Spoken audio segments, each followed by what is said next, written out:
This is the Actual Fluency Podcast, helping you become a better language learner by providing motivating weekly inspiration, as well as top tips and tricks from expert guests. And now, your host, Chris Broholm. Hello, everyone, and welcome to another episode of the Actual Fluency Podcast. This is your host, Chris Broholm, and today I'm excited to bring you one of the last episodes of 2015, and this is a two-parter with Richard Benton, who I met in New York City for the Polyglot Conference, and we talked for over 2 hours, so I had to cut it up in two episodes just to make it a little easy for you when you're listening to this. I know my personal focus is definitely not 2 hours long, so you're going to be getting the first part this week, and then I will send out the last part next week. And Richard Benton is an extremely interesting person, and I'm really happy to have connected with him. I saw his talk in New York as well, as we get into in the interview. And he is really passionate about language learning in the local community, meaning instead of asking people who move to a country, like the cases with America, to learn English, why don't the residents of the community learn the other languages? And that's what he's basically trying to do, as well as a ton of other good stuff. So I had such a great time recording this episode, and it's funny that these two last episodes have been, such monsters in terms of length. But I think that's what happens when you run into interesting people. You just get completely, or at least I do, I get completely baffled by the interesting nature of the conversation. So I don't want to terminate it, I want to keep it going forever. And I know some people out there, some of you guys are probably going to be like, this is way too long for me. I mean, you guys are just rambling. But I know at least some of you will appreciate sort of the reasoning behind it and the topics that we discuss, as they are very current, and they are, very good topics. I think they're very inspirational. And as somebody, when I was living in Denmark, for instance, who never even considered to learn the languages, or even some within the language of the immigrants of Denmark, I just feel like this topic needs more attention.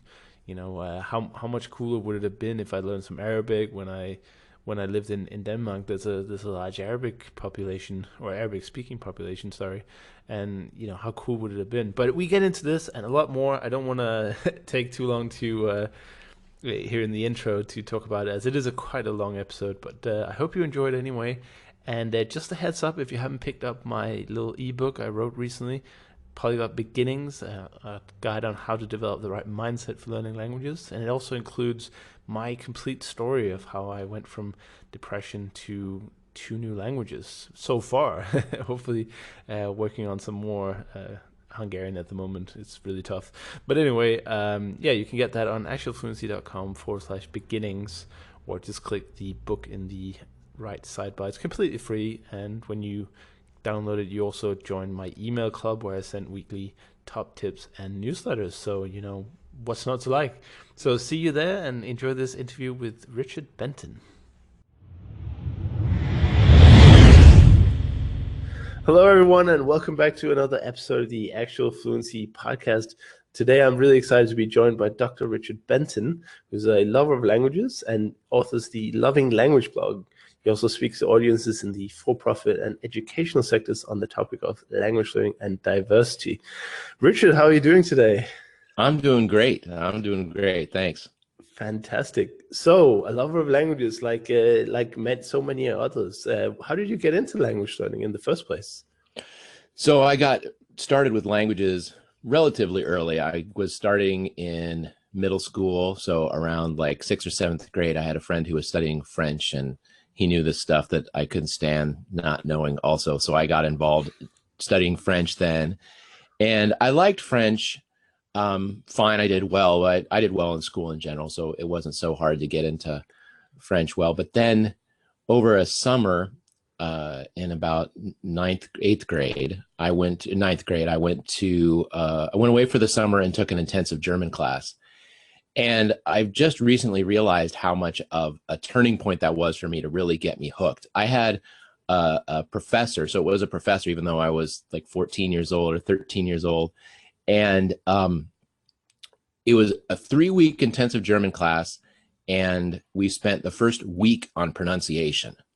Wow. And and we had to just do the alphabet over and over and over again. And it was hours a day and everything. And he was all about speaking and pronouncing. And I just loved it. I had such a good time. And this place that I went to for intensive German, they actually had all different kinds of classes in all different areas. And at the end, they would have like a talent show. And every year his class would perform a poem in German, but acted out so everyone could understand. And so we did the Erlkönig by Goethe. And so we had to memorize. So we memorized Goethe. So by the end of 3 weeks, I knew Goethe and I had memorized Goethe, but we had to pronounce it and we had to say it, and not just say it, we had to act it out in front of a group. And it was such a fantastic way to have to speak your language, even if you're not conversational. Get up on stage in front of hundreds of people and start speaking. And I still remember the "Wir reitet so spät durch Nacht und Wind," and I still remember the poem and everything. So that really got me hooked. So then I went back to high school and I was doing French and I was doing German. And then I started doing anything I could. My German teacher was from the Netherlands. So I approached her and I said, "Hey, I want you to teach me Dutch." And so I would go over to her house for lunch. She retired. And so I went to her house once a week for Dutch. And then I started taking Russian in an adult education evening class. I took Italian in an evening class. Then I started taking Russian at school. And then like at the point that I can, then my senior year in high school, last year in high school, I was an exchange student to France and there was no looking back. Then I was looking at colleges and I was just looking at what languages do you teach at your university and where are your study abroad programs? And that will decide what I do from now on. And so I went to college. I was a linguistics major. I had taken at the same place where I'd taken German, I had taken an intro to linguistics class. And so, yeah, so already by 18, there was like, I was a language guy. There was, no turning back at this point. I remember too, this is still in the 80s. And so I remember learning Russian. Oftentimes I hear on the podcast, people talking about the sources and the apps they use and stuff like that. I remember going to the bookstore and you could get a month-old Pravda newspaper for $5. Oh my God. And that was your monthly read, and I would see that same brown newspaper there weeks after weeks because it took a month for another one to come in. And so that's how I got started doing languages, and just that's what I've been doing ever since. Oh, fantastic. But I mean, $5 is a lot of money in the 80s, isn't it? I mean, that's might be cheaper than Rosetta Stone today. I don't know. That's really cool. But anyway, that's a fantastic story, and I love how you just got obsessed and you just wanted more and more. And do you think that's common with language learning, that it kind of opens up the proverbial, not can of worms, but the Alice in Wonderland story of the rabbit hole? It opens up a whole new world. I love the image of the rabbit hole. Yeah, I chased that white rabbit and I was down the hole and I was in Wonderland. I mean, it was a world. I like the metaphor a lot, Chris. It's like, it's in a world where nothing really makes sense to anybody and you're just trying to make sense of what's going on around you. Everyone is speaking nonsense around you and you have to just listen and ask questions and try to figure out, what is this nonsense and is there some way of making sense of it? Is everyone just crazy, or can we make sense of this somehow? And that's what it was. And then I just, every time I'm like, what's going on there? What's going on there? When I was in France, I was in there was a week of kind of acculturation camp outside of Paris before we went to our host families. And, I made good friends with a couple of Norwegian guys, and I'm like, no, I gotta learn Norwegian now. I gotta find out how I'm going to learn Norwegian, and I would learn, a couple words here and there, but I got myself a book. I mean, already when I was in high school, my family took a trip to Europe and I was in the UK. It was a lot easier to get language books in the UK than it was to get in the US. This is pre-Amazon, Yeah. And I came home with a duffel bag just of language books that I collected throughout Europe. And, I was, 16, and like in my mind, I'm like, at least I'll have it. Now you kind of see what came of that. A lot of my language books behind me. So yeah, that's what happens. It's like one comes to another, comes to another, comes to another, and now it's not enough. It's like I meet somebody, I'm like, oh, you speak that language? What other languages do you speak? You know, I meet someone from India or from East Africa or something. I'm like, oh, what language do you speak? And they'll say Amharic or Hindi or something. I'm like, what else do you speak? Tell me how to say something in all the languages you know. And Right. yeah, that's how it keeps going. One just falls on the other. Yeah, it's funny, in particularly in Europe, if you ask someone what languages do you speak, and they happen to say one you don't speak, and you're always like, well, what else? Because we're in Europe, you know, there must be something else. Yeah, no, and we have an exchange student staying with us now, from the Basque Country, and I'm like, now I have to do Basque. Yeah. That's my fate. Right. Yeah. Well, I mean, I find it one of the most natural ways to learn languages is just what are you in contact with, and we'll talk about that in a moment. But do you think that the lack of resources for learning actually could be could be beneficial in a way? Because right now we are so spoiled for choice. It seems like there's a lot of selection problems going on where constantly you're evaluating, is this even working? Am I doing the right thing? Should I try Pimsleur or Rosetta Stone, or should I use Duolingo? Should I use this, or this? Or should I use one of these? I mean, if you type in like learn Russian books on Amazon, you'll probably get like hundreds of replies. And it's Right. so hard to choose. What do you think there are some benefits in just having a simple immersion method where you just pick up, let's say, the newspaper, and you just have to learn it? There's no kind of beating around the Mhm. bush with it. That's an interesting point. I hadn't thought of it, because I didn't grow up learning languages in the digital atmosphere. You know, I was in meat space. I was in cyberspace learning languages. You know, italki. You can meet someone who speaks every language and have them teach you their language. I mean, if I had that, I think I would have been in the same position. Like, which one do I choose? I mean, I remember wanted to learn a little bit of Swedish, and when I was in high school, I went to the library, and they had like the only thing they had was like a record of like Berlitz of Swedish phrases. Like that was it. So Wow. yeah, you don't decide like, is this the best method for learning Swedish? Like, well, I just the only I recorded it onto a cassette so I could listen to it in my Walkman. Like that's the only different medium I had. So I think probably it is a little bit difficult. I mean, my attitude has been like, just take something and just use the heck out of it.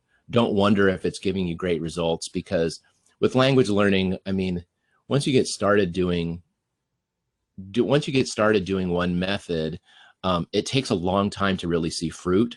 So trying to decide like, okay, has this week proven this method or not?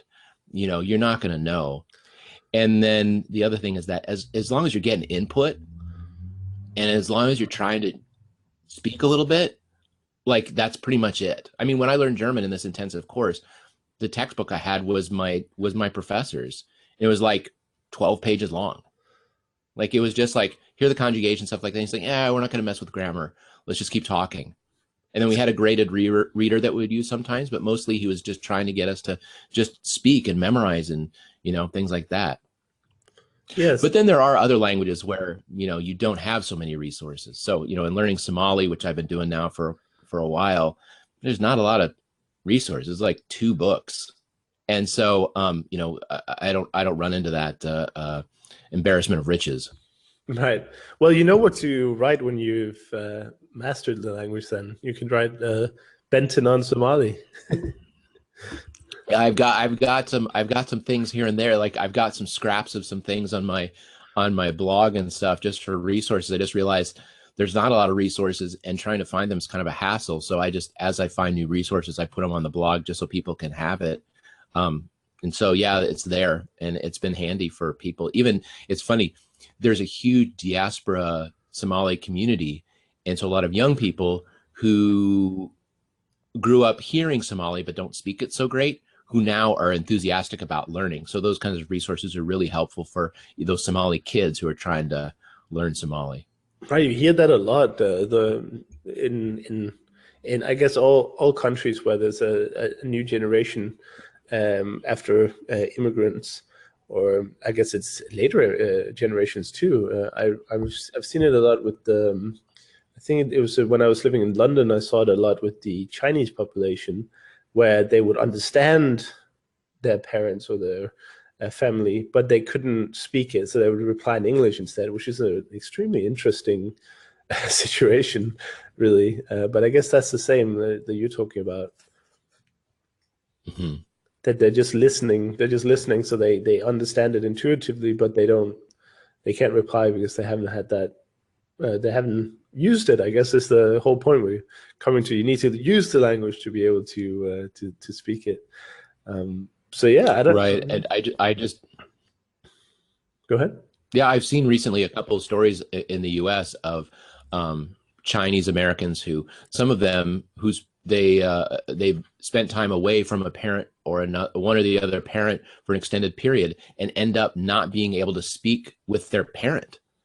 Or with Filipinos, that happens in the U.S. too. I think Filipino Tagalog is one of the major languages in the U.S. So there's a huge population. It's the third most widely spoken language in California, for example.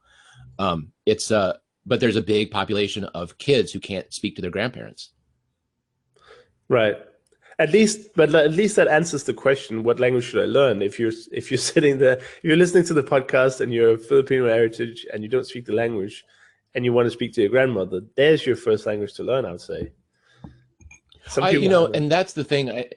I think, and you mentioned that, Chris, what languages do you have access to? And I think that's a big deal. And learning heritage languages, I think, is really important.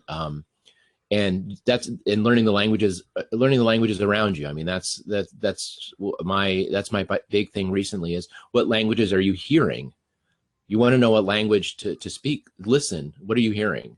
And in the US, we have a lot of people learning Spanish, and it makes a lot of sense because you can speak Spanish all the time. I mean, you can live your life in Spanish. Live in Minnesota. You can live even in Minnesota with speaking 90% Spanish if you want. So what are you hearing around you? And that's a good thing to just start on learning. Right. So how we were talking just about how you were learning back in the day without all these fancy digital tools and apps and softwares and new fancy books. And have you adopted any of these fancy new techniques for your ongoing language learning, or are you staying a traditionalist in that area? No, I like Anki is like my go-to, and so Anki flashcards is my go-to. That's my morning routine is I do Anki, and sometimes that's all I got time for, but I'll always make time for that every day. If I see my stats and I see one of the bars missing, I missed that day. And so that's my go-to. And, that's not a huge amount of time. I'll spend, as little as, 10 minutes, even less some days, but just go through my cards. I started using Memrise just recently in the past few weeks, and I like it because of the different methods. And it does a lot of the thinking for you. I mean, with Anki, the hardest part after a while is finding new words and getting new words. And I haven't been spending the time doing my reading in Somali, which I should, to get more words, or going out in the community and getting some new words and that sort of thing. Actually, now that I think about it, I've got a few words I could be adding, but working on that sort of thing. So I like that as an app, Anki, Memrise. But other than that, I try to collect information. That's the other thing is there's the one for practicing the language. There's the other for collecting information when there's not a lot out there. So I'm trying to use more and more technology, more and more resources to try to expand what I've got. Awesome. And you touched on an interesting point there with the morning routine, because obviously it's quite early right now, and I questioned that a few minutes ago, and you said you were an early riser. How do you think that is beneficial to language learning? So it's actually really helpful for me if I'm trying to memorize stuff and go through my cards. I see a huge difference if I do it in the morning. Some mornings I'm super busy. I don't have to, or I've got an early meeting or something like that.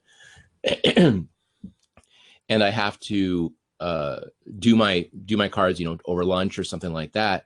And it doesn't go as fast. I make more mistakes. It doesn't come as quickly. Now, maybe it's just because my brain doesn't think it's card time. It's not Anki time. What are you trying to do to me? Or is it because it's just, it's not the morning? But I think doing it first thing in the morning has been really helpful for me. For memorizing and for focusing. I'm not someone who focuses easily. And so for focusing, first thing in the morning is the best. Get a cup of coffee and get my Anki, and I'm ready to go. Wow, yeah. I had sort of a similar experience. So I'm happy to hear you feel the same, because I think it's this old that people keep telling me that discipline is like an elastic band. Like you can pull it all day with various little things that you have to do, but eventually it's just going to snap. And the elastic band works best when you just start pulling it, because that's when you got the most amount of discipline.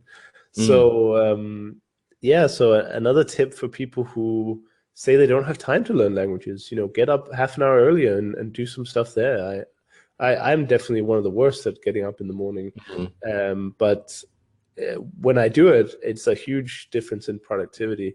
Also because you start your day with a win, right? So your entire day is just carried by that positive change. And it gets me kind of warmed up in the morning. If I bump into a Somali and I've done my cards in the morning, it's easier than if I bump into a Somali and I have done my cards in the morning. It's that when I travel, sometimes it's hard. But I'm out and about, and in a lot of places I've been there, a lot of Somali cab drivers around. I've noticed even in airports here, for some reason, that's where I see a lot. And so, in Phoenix and San Diego, I bumped into Somalis, and I better be ready to go with my Somali. I want to be warmed up and ready to go if possible. Right. And have you ever like learned a new sentence or a new phrase from your cards and then met someone right after and then panicked and didn't use any of it? Ouch. You hit close to home there, my friend. It's all the time. I can even remember a specific instance. I was just trying to say, like, I was born. This was horrible. I learned how to say I was born in Somali, and I was at a work picnic, and there were these couple young Somalis who were interns, and my boss says, "Oh, Richard, he knows Somali. He's awesome. You should talk to him." And they asked me where I was from, and I'm like, I don't know. And I said, I don't know in Somali. Wow, yeah, that's a good start. So then I went home and I'm like, I'm never going to do that again. So then I went home and I learned it, But right. It's like terrorism. You're always fighting the last attack. Yeah, it's so true. I mean, yeah, I feel it every day too. That's why I was just curious if you felt the same. Yeah, no, definitely. But that's the thing about just repeating it. And it's funny because I joke that there's I love Benny's line of make 100 mistakes a day. I mean, that's my favorite. Yeah. And the other thing is just like, I've asked several people, that I bump into, how do you say this? The same thing, it's like, one of the things I've had to memorize is, why are you learning Somali? Of course. Because that comes up in every conversation when I start speaking Somali to somebody. And so I'm like, I don't even know exactly how they're asking it. I know they're asking it by now, but I can't say exactly. So then the next time I bumped into somebody, I said, okay, what do you, how do you say this again? And then I wrote it down and everything. And I'm trying to use technology. I got a Samsung Note so I can scribble down notes wherever I'm going. I'm trying to do more audio. I was asking a question of somebody recently, and I did a post on my blog, a proverb in Somali, and so I recorded the audio. That was just someone walking down the street, same street I was. I'm like, hey, I just saw this thing, and I took a photo of a poster that was in Somali, and then I hey, can you help me understand this? And then he helped me understand it, and I'm like, and it was a kind of a translation of an English proverb. And I was like, is there a better Somali proverb for that? And then he told me, I'm like, okay, now I want to record that so we have it, so anyway, it's good to use all those different technologies. But it's the great thing I found is it's a great way of starting conversations with people around. I mean, for people, here's the thing I think is really helpful for people who are more introverted, people who are more intimidated about just going up and ask and talking to somebody. I think the best thing you can do actually is, rather than go up and quote talk to somebody unquote, have two questions ready. I ran into this thing in my language and I don't get it. And and then just go up and say, excuse me, learn how to say, do you speak such and such a language? Say that. And then you can say in English, hey, can you help me with this thing? Just this, I have this one question. It would be really helpful if you could help me with that. So just have 1 to 2 questions you're already ready for. And then all of a sudden you can get into a discussion. I mean, this really started for me kind of recently. And I was giving a talk at a local, it's a network of Minnesota NGOs. And I was talking about how, people working for NGOs, you're in contact with people all the time who speak other languages. Are you taking the opportunity to learn their language? Because they're traveling, they're speaking online to people. Are you making the effort? And I told these people from the NGO perspective, I said, hey, now let me just ask you this. You're dealing with people who you're helping. The reason why you're helping them is because they're in a bad social situation, even physical situation. They don't have a lot of resources. Their time is spent just on survival, and you're trying to help them. Why would you wait for them to learn English? You've got all the resources. You've got all the time. You've got, the internet. You've got everything you need to learn that language, and you're making them get the education. That was my talk. And so then I get out of there, and it just happens to be at the University of Minnesota, which is right like across the street from the biggest concentration of Somalis in the Twin Cities. Wow. Minneapolis, St. Paul. So I come out and I'm like running into people. I'm like, all right, Rich, time for the rubber to hit the road. And so I'm like, I got to learn something. I got to figure out something. So I went to the light rail stop, and I just kind of was walking up and down the platform looking for some idle looking Somali who looked like he didn't have anything better to do than talk to me. And I just went up and I said, hey, Miad Hadashaf Somaliga, do you speak Somali? And he kind of gave me a funny look naturally, and which I'm very used to. And so we started speaking, and I was taking the train to the airport, and he worked at the airport. So we were on for the whole time together, and I was writing stuff down, and he said, hey, no, don't write it like that, write it like this. And he was like correcting me and stuff like, no, that's not right. And he was giving me different variations and stuff like that. And this is just a simple airport worker. He's not a professor. Right. And, if we have the right attitude, and I say this in all my talks, if we have the right attitude, we see that we're surrounded by teachers. And if we take the attitude that we're surrounded by teachers, I mean, look, you're in Budapest. I mean, walk outside the door and it's like PhDs walking up and down the road, from 5 years old up. They're PhDs in Hungarian. Yeah. It's just a matter of which one are you gonna grab to teach you for the day, Exactly. And that's really what we can be doing in any city. Amazingly, it may be harder to find, but there are people who know a lot of stuff. The story of forget his name now. He does the Endangered Language Project in New York City, and he spoke at the Polyglot Conference also. He had a great story where he was trying to learn about these Central American indigenous languages. And so he went to a Mexican restaurant and he just said, hey, to the waiter or something, hey, do you happen to know anyone who speaks one of these indigenous languages? And he said, yeah, I do. Yeah. And he said to himself, if either I'm super, super lucky, or there's tons of these languages that are being spoken and we have no idea. And that was an inspiration to me. I'm like, what's going on under the surface? There are people who speak languages who won't even admit it. Every time you meet a Chinese person, I'll ask you to do this. Ask a Chinese person, how many languages do you speak? More than likely they speak Mandarin, but then they also speak one or even two local languages. Right.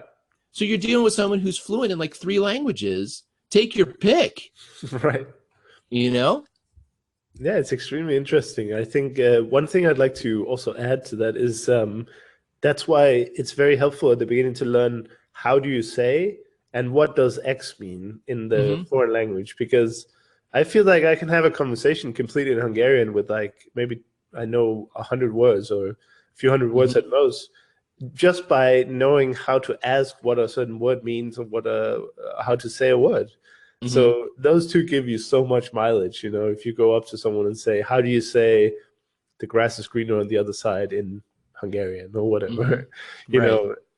So that's just my comment. And I just Hmm. recently started doing this. I almost call it like language hunting, Hmm. where let's forget that I'm studying Hungarian. Let's go for the Russian that I'm also studying.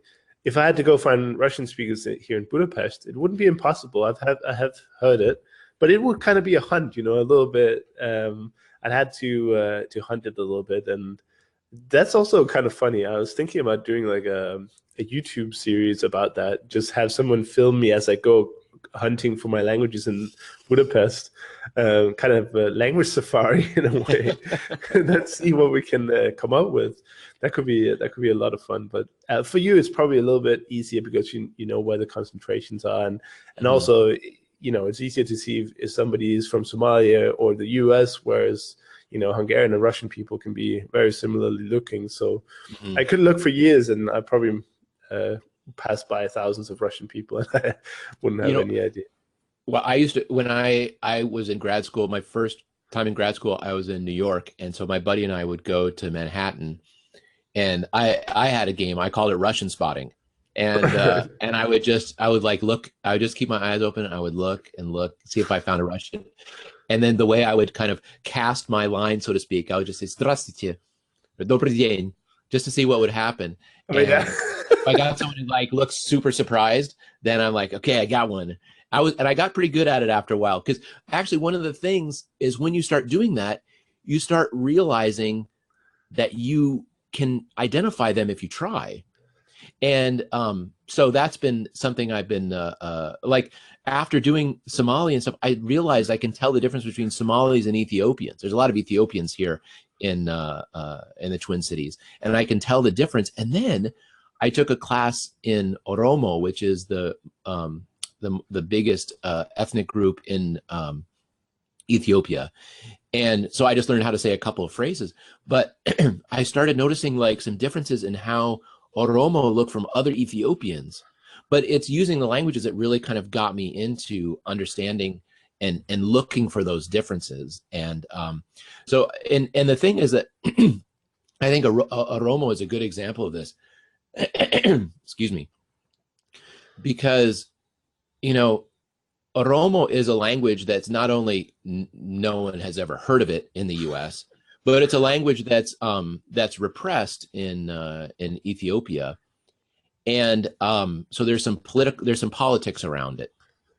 And I don't want to get into the politics, but one thing that I found is that just by speaking 2 words of that language, um, like people really appreciate it. And I realized that you know I'm my we've only lived in Minnesota for 3 years, but for anyone, all these Somalis and Ethiopians who've been here for 15 years, we seem more Minnesotan than they are, because simply we're white and we're native English speakers. Those two things make us fit in more. So I realized that from being in a position of kind of power that way, since I am white and I speak English natively, I have a good education, I have a good family that I can draw from if I need help. I have so many advantages and things like that. Why not, like I told these people, the NGO network, use my resources to help them feel more at home? How do I use my love of languages in order to connect with them, in order to help them feel better? One of my favorite stories was my friend's dad. I grew up in Denver, and there's a lot of Mexicans and Central Americans in Denver. And my friend's dad spoke Spanish fluently. He was not a native speaker, but he learned it in college and spent time in Spain and stuff. And he was a real estate appraiser. So he would have to go to people's houses and knock on the door and, go and measure their houses and stuff. And naturally, people who are suspicious of the government or people who are not very familiar with the culture or something, they don't want to let some random person come in the house. We spoke fluent Spanish, so he would get in there and he could do his business. He made friends with the people and then he would leave, and it was a nice time. And one time at his church, there were some people who wanted to start up something to help out immigrants. So they decided they were going to do English as a second language class for immigrants so they could learn English. And he said, you know what? Actually, those people, they prefer speaking Spanish. They're not that interested in English. So if you really want to do something for them, then you get a teacher and sit your butt in the chair and you learn Spanish. And I really took this to heart and said, I know English already. English is easy. These people have to struggle through English, even if, I know some people who've been here 10 years, Somali people, you can barely hear their accent. They're really good. But why not make the effort to say, you know what? I'm going to put forth a tiny bit of the effort that you put forth in learning my language so I can speak with you. I want to make you feel more welcome. Not only that, I want your children to see, like we were talking before, how do you encourage the kids? I want your small children to see, look, your language is something that's not just isolated to your house. Mm. Your language is something that is worth not only speaking if you know it, but even putting effort in to learn. And so, a lot of what I think about outside of language learning is about power dynamics and about how the powerful treat the weak.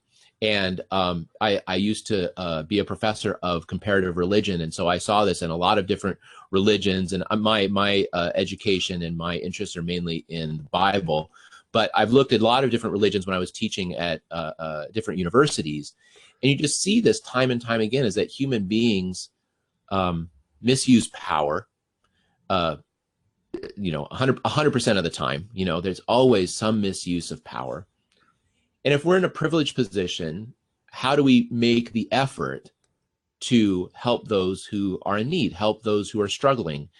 And I found I've been a language guy since, we did the math, since I was 12 years old or 13 years old, why not use that in a way that I can turn the power dynamic upside down and rather be the guy with the power and the knowledge, be the guy who misspeaks, can't say where he was born, and is trying to figure out how to just, get his way through. Why are you speaking Somali?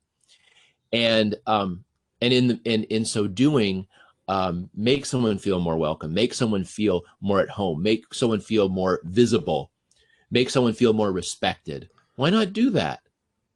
Yeah, exactly. And I was very fascinated. I went to your talk in New York, and I was very fascinated with the whole concept and perhaps that shows the importance of the topic, because even I, as a sort of, aspiring polyglot, didn't really think so much about this community learning. When I was living in Denmark, it did. When I was thinking about what languages to learn, it did slightly cross my mind to think about, what kind of populations do we have here in Denmark? Not exactly known for being super diverse, but we do have a quite a substantial, immigration population.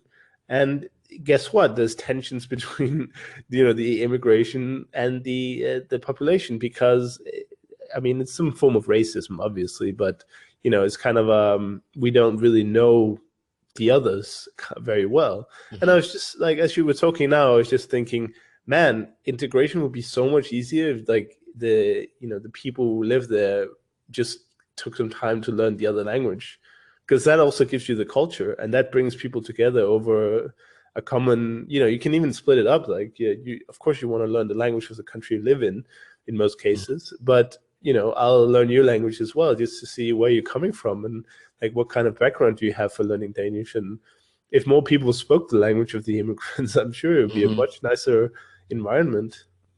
Yeah, I don't know how it is in the US, but in Denmark it's very they're very sort of concentrated in one area, and you see a lot of immigrants in that area, but not so many Danes. So the problem is that you get these almost like a country within a country, and that's just a shame, isn't it? It's a shame, but it can be a great opportunity too, because There you go. I know that like when I know it's time, like because of family responsibilities and work responsibilities, I don't get to do it so much. But when I'm like, I want to practice Somali, I know where I'm going. I'm Right. going to Cedar Riverside. Cedar Riverside is where they're at, and I know there's a concentration of several blocks. We have a Somali mall. I just have to show up at the Somali mall, and that's how Yeah. many people, as many people as I can find. I got so in some ways, for someone who thirsts for adventure and practicing languages and stuff like that, I think for a lot of us, the uncharted territory are those neighborhoods. Go and like when I have to go downtown for stuff, sometimes these are poorer areas, the immigrant areas where people feel uncomfortable and stuff. I am so excited when I go. I love going to those parts of town. In Denver, you go to Aurora, which is not it's just kind of a suburb of not a lot of condos and not really such a beautiful area, but cheap. And so when immigrants first come to Denver area, a lot of them go to Aurora. You can find so many different languages. Last time I was going through there and just East African and East Indian, Bengali and stuff you see, and there's back in the 90s a lot of Russians. I don't think as many Russians live there anymore, and you can see like, and it was like, this is a bonanza rather than like a bunch of ugly strip malls. Yeah, going on, or just if you visit a big city like New York, if you go on the subway, I mean, there's a million different languages being Oh spoken yeah. there. I mean, there were several times I couldn't even identify the language or like what it was. And Uh-huh. usually I'm pretty good at listening and guessing, even though I don't know that many languages. But there were Hmm. just sometimes I'm like, I have no idea. The same in London, very diverse, lots of languages, and Hmm. but you can always find it, of course, if you look for it. Yeah, no, I think that's really what it is. And put it this way, how often do you hear people speaking with an accent? Yeah, often, right? Yeah, often. So that's a great place to start, and just saying like, hey, what languages do you speak? And some people I know, they get sensitive. It's like, ugh, I've lived here for I had someone in my company. He's like, ugh, I've lived here for 30 years and people are still asking me where I'm from. And so he was a little bit exasperated. He was much higher on the hierarchy than me too, so probably a little bit dangerous for me. But I'm like, no, I said, you speak this, and this language, right? Because I talked with another guy who said there's three people who come from this ethnic group in our company, and I think you're one of them, no? And so I'm probably going out on a limb there, but then he's like, oh yeah, and ends up, he doesn't just speak one language. He came to the U.S. speaking three Of languages, course, yeah. But and so and you recognize it's like you put in a lot of work, you have a lot of knowledge. Why don't we acknowledge that? Why don't we use that? Why don't we celebrate that? Why don't we, as a polyglot, why don't we enjoy the heck out of it? yeah, I definitely do right now with Hungarian. Just going down to the subway. Oh my God, I've got something in my throat, but hopefully I'll survive. Going down to the subway and just ordering in Hungarian and having no idea how to say sup of the day, just asking how do you say sup of the day, and it turns Mm-hmm. out the Hungarian for sup of the day is a lot easier than the sup of the day in English. So there you go. I mean, there's an example in Hungarian. You just say napi sandwich, which is nap is day, and the I at the end makes it like of, and nappy sandwich. It's way easier There than you saying go. sandwich of the day or sub of the day.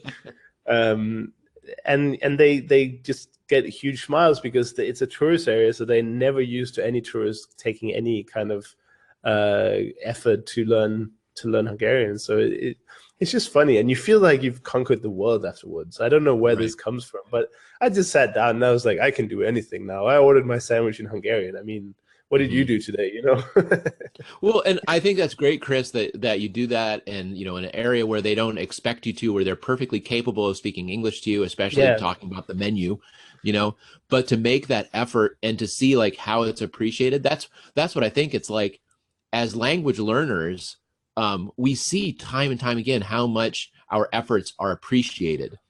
If we make that kind of the motivation for what we do, it's like I want to figure out ways that I can who are the people who are most beat down around here and stuff like that. I was teasing somebody because when they announced the next polyglot conference was going to be in Thessaloniki, people are like, who's going to learn Greek? Right. I kept saying, like, I kept putting out there, like, who's going to learn Arabic and Kurdish, and because I had such a fascinating experience when I was in Greece last summer. I was there on vacation before I knew the polyglot conference was going to be in Greece next year. You were there scouting it out. We know. Yeah, that's right.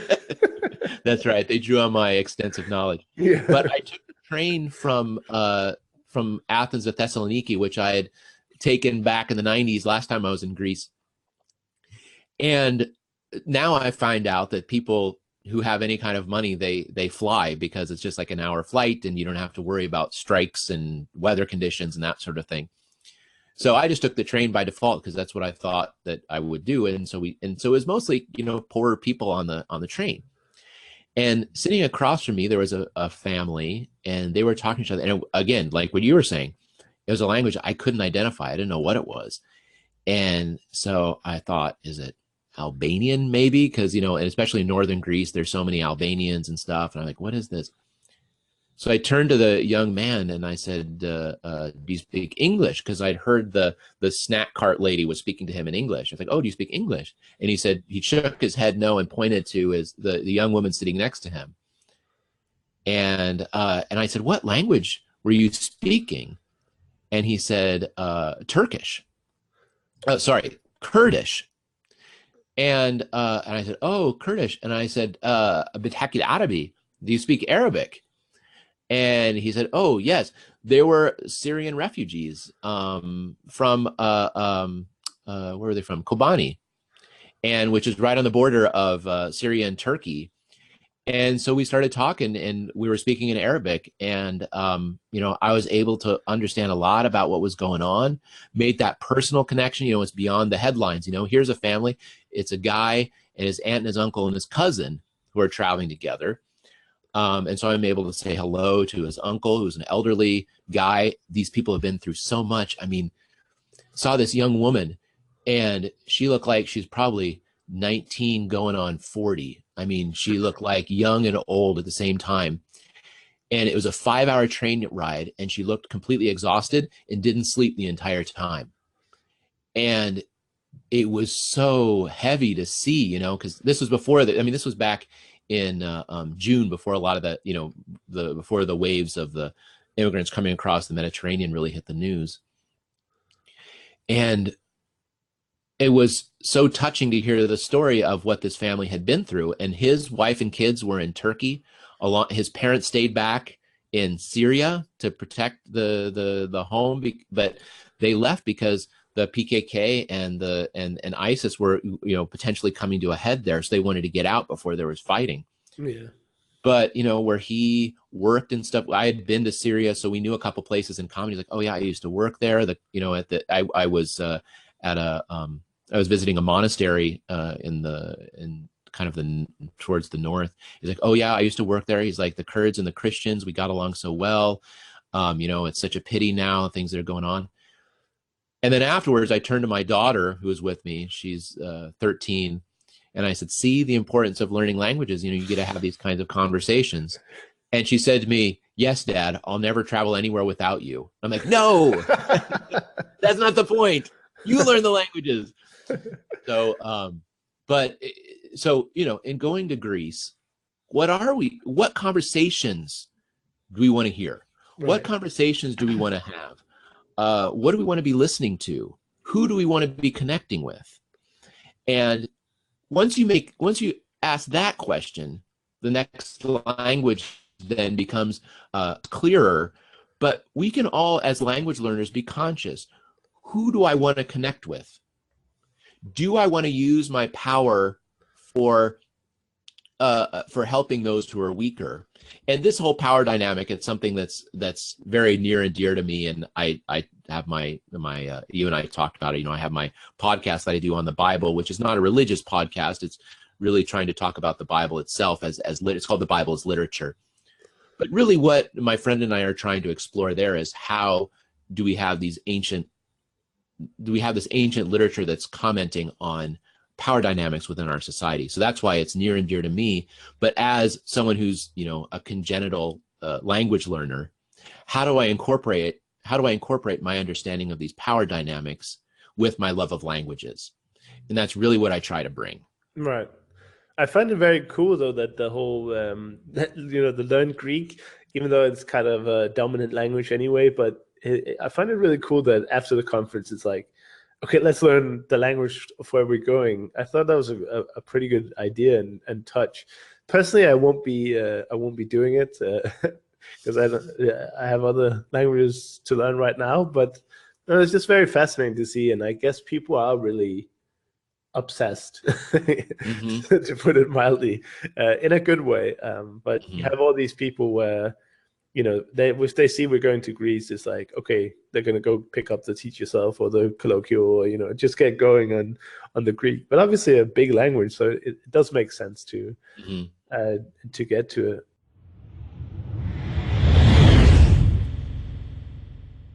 Wow. Thank you so much for listening all the way to the end here of this long episode with Richard Benton. I really hope you enjoyed this first part, and stay tuned for the next one coming to you next week. And if you're listening to this in the future, later than December 2015, the second episode is already up. Look for season 3, episode 10, and enjoy the rest of this conversation. Take care. Thank you for listening to the Actual Fluency Podcast.